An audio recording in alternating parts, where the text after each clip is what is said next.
Everyone, my name is Ariba and this is Anessa, and we'll be doing a little short, and this will be just an overview of how to use Zoom from the teacher's perspective.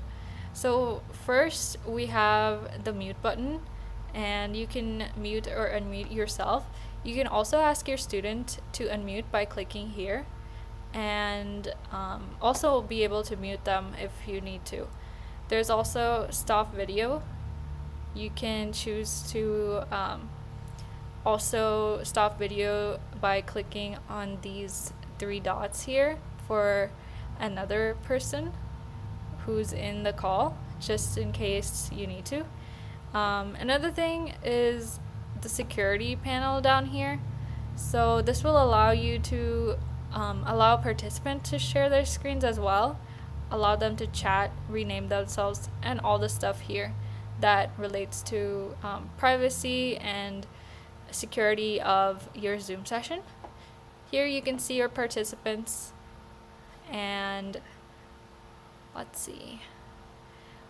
Some computers might allow you to use polls and quizzes, and we recommend that you do that outside of like your Zoom session to test that around, but that would be a cool feature.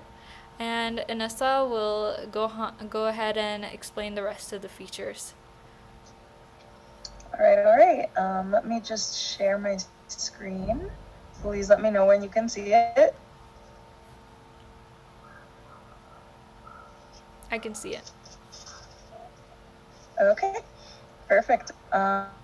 One thing that I like to do when I was section meeting was have students use the reactions. So sometimes there might be a student that for whatever reason can't speak out loud.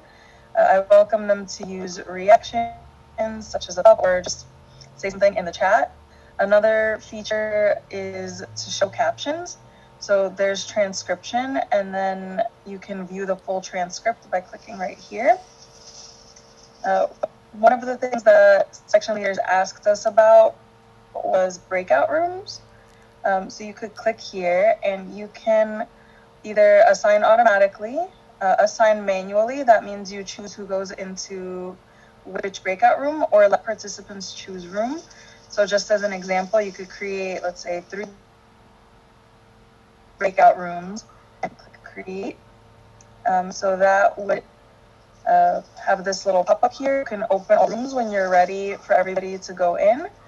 So you can assign people in from there, or you can have them add themselves. You can add a room later here.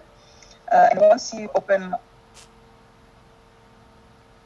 all the rooms, just really clear, once it pops up, where you can broadcast, which means you can either send a voice message to every breakout room or send a text message that goes on the top of their screen.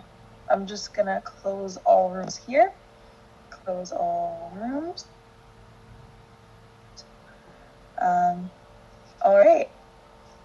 If you have any questions on how to use Zoom, feel free to stop by any of the Stanford Code in Place head TA's office hours. We have one-on-one office hours and group office hours.